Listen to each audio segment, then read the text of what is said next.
No, like I just said now, he seems very comfortable with the situation. Obviously, he's being backed by the owners, and irrespective of what we say, what the supporters say, or what anybody else say, if the owners are solid with Steve, then that's the most important thing. And it looks as though he has got their support. Yeah, I think they've got enough people, enough players of quality to get the results that they need to stay in the Premiership. He'll be helped a little bit more if the supporters do get behind him, and that is a weight that is dragging him down at the moment, I would imagine. Although Steve might not, agree with me, but they certainly got enough quality in the squad to have or to get enough points to stay up.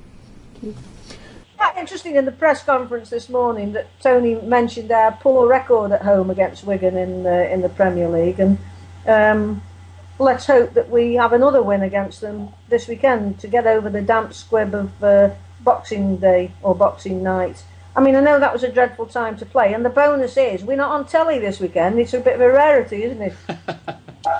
That's it, yeah. I think the thing that disappointed me the most about the Aston Villa game is it's as if they were still getting over the Christmas dinner. But hopefully, they've had a couple of training sessions under the belt, and it is an important game, really, because I think we're looking at the fixtures this Christmas, and I know when I first looked at the fixtures, I thought to myself, well, Christmas seems a time where we could actually realistically pick up at least 7 points, and we're still on track to do that, and I think that we could go ahead and beat Wigan. I don't think they'll come here and turn over, and of course you allude to the goal that was scored from the halfway line, which was a fantastic goal and worthy of winning any match, but we absolutely battered him, if I remember that game, and that was their one and only shot on target, I think. But hopefully we can beat them, but I do think any side that's managed by Roberto Martinez will be extremely difficult to beat.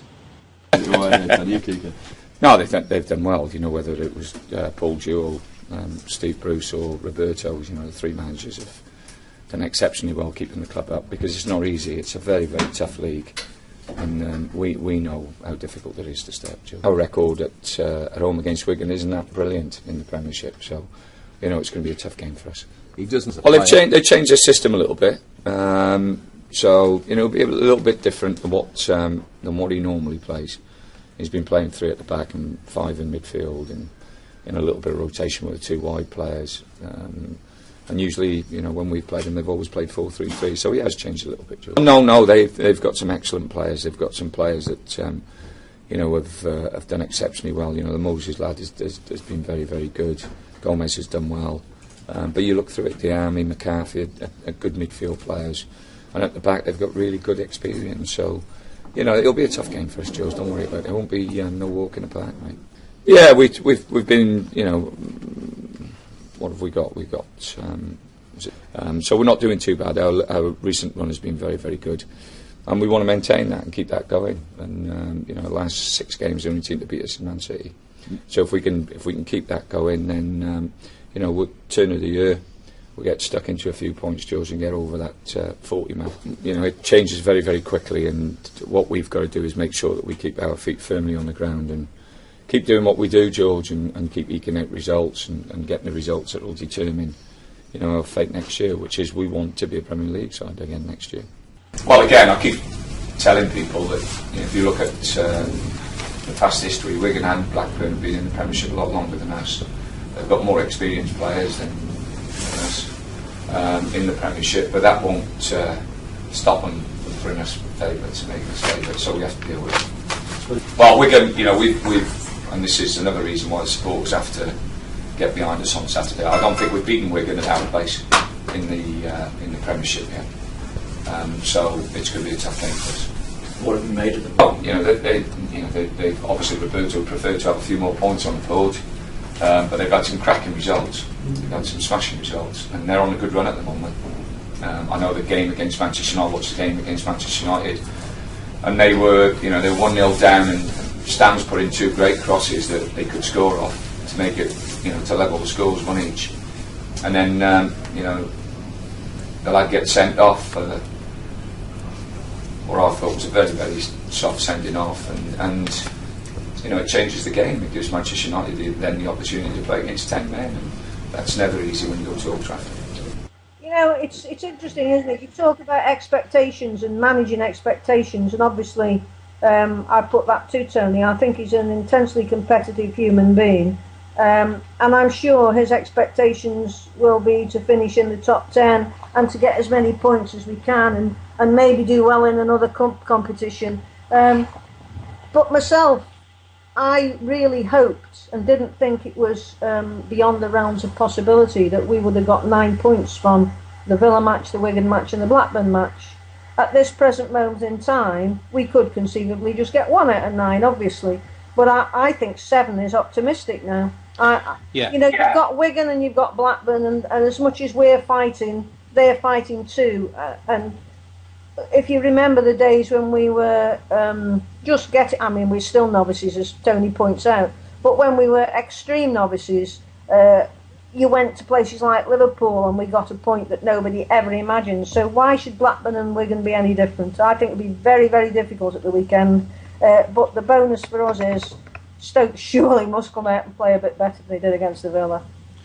Well, I don't think it's conceivable to believe that we can come out any worse than we did against Aston Villa, really. But I think it's going to be an interesting game. I think that the Blackburn fans will actually do us a bit of a favour when we play them. It's going to be like having, instead of us being the 12th man, I think Blackburn are going to be the 13th man, I think. But I think Wigan is a different prospect. I think that I think they've got some really good players. And Yakubu, talking about the Blackburn game, I don't know whether you realise, but he's scored 10 goals in the Premier League so far this season. A team that have been playing as bad as they have. And he always tends to find a net against Stoke, but you'll probably tell me that's not true. I always think he finds the net against Stoke.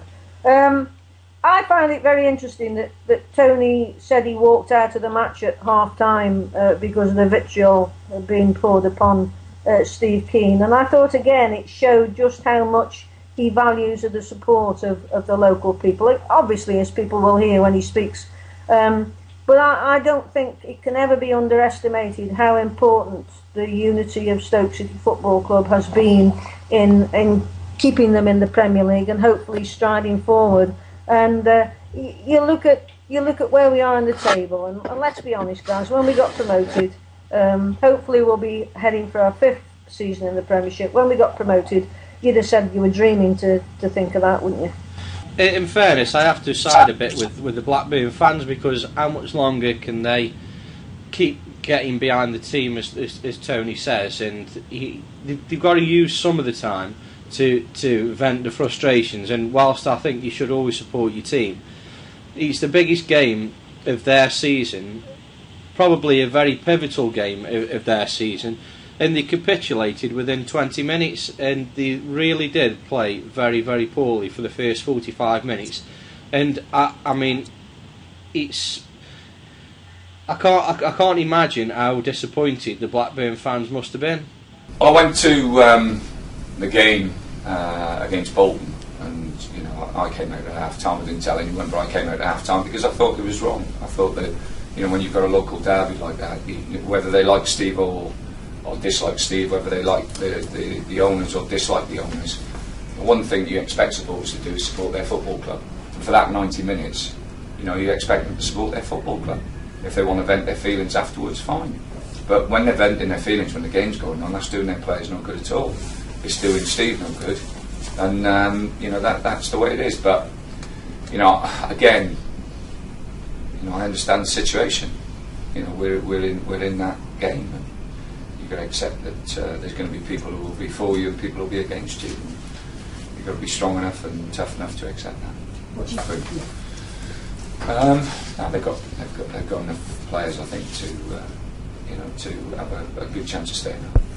Like I say, I went to the Bolton game, and it's a local derby, and I think as a football supporter, your football club comes first. And for a game, for 90 minutes, the position they're in, they should have been 110% behind their team. After the game, if they want to moan about the manager, if they want to moan about the owners, if they want to moan about this, fine. But to go to a game and then after 5 minutes start, hurling abuse and doing what they did, you know, it's just beyond me. But you know, like I say, it's not just Blackburn; it happens everywhere, George. Maybe the fact that you know, Blackburn are in the Premiership and it's highlighted on the television, on, you know, Sky News all the time. You know, it just brings it, you know, to the front more. But it's something that's very, very disappointing, and something that, you know, I find it difficult to accept, but something that you have to. No, I mean, we've been lucky that in nearly all the home matches we've had this season, and the previous seasons, we've had, if it hasn't been the passion because the players have been trying, as they always do at Stoke, when things have been going against us, we've managed to single out, normally, a myopic referee or a blind linesman to vent our spleen on and get behind the team. And I think that's one thing that Stokies do really well. They either find a ref or a linesman, or, dare I say, a jippo, without being racist, the opposing team, with which we can vent our spleen, and we all get behind it and drive them forward. And I think we've sucked a few goals in the net this season, haven't we? I think we have, yeah. Well, before everybody gets completely fed up with us and goes off to celebrate New Year or get rid of us a bit earlier, what have been your highlights so far of this year?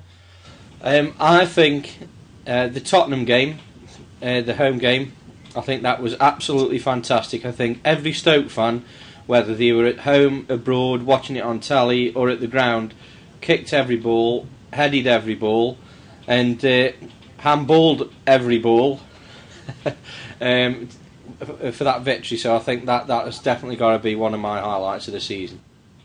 Well, also, it's obviously one of mine. I mean, of the year, getting to a cup final was fantastic, but that's all we did. We got to a final. The style with which we beat Bolton will live with me for many, many years. And the other thing that I find quite interesting is there were so many people having a go at how lucky Stoke were against Tottenham.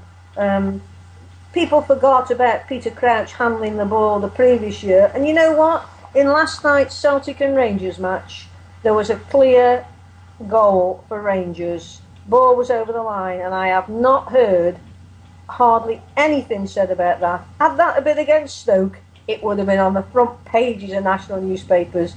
And that's the measure of how far this football club have come. We not only now measured, in my opinion, by having 2 long throw experts and by having enough towels under our shirts to dry every single Staffordshire, we're measured because we're not a bad football team. And for me, that's great. Absolutely. So I'm going to wish everybody a great what's left of this year and a happy new year and many, many points for the Potters. What's your wish for everybody? I just wish that everybody would go and burgle Adrian Durham's house when he's on the radio for TalkSport. That really isn't it. I will cut that bit out. No, you mustn't. Other presenters are available. Keep that. So we'll leave everybody now. Just saying that we are hoping that our podcast, believe it or not, will make it on iTunes. We would value any of your comments, obviously, to Potters-online.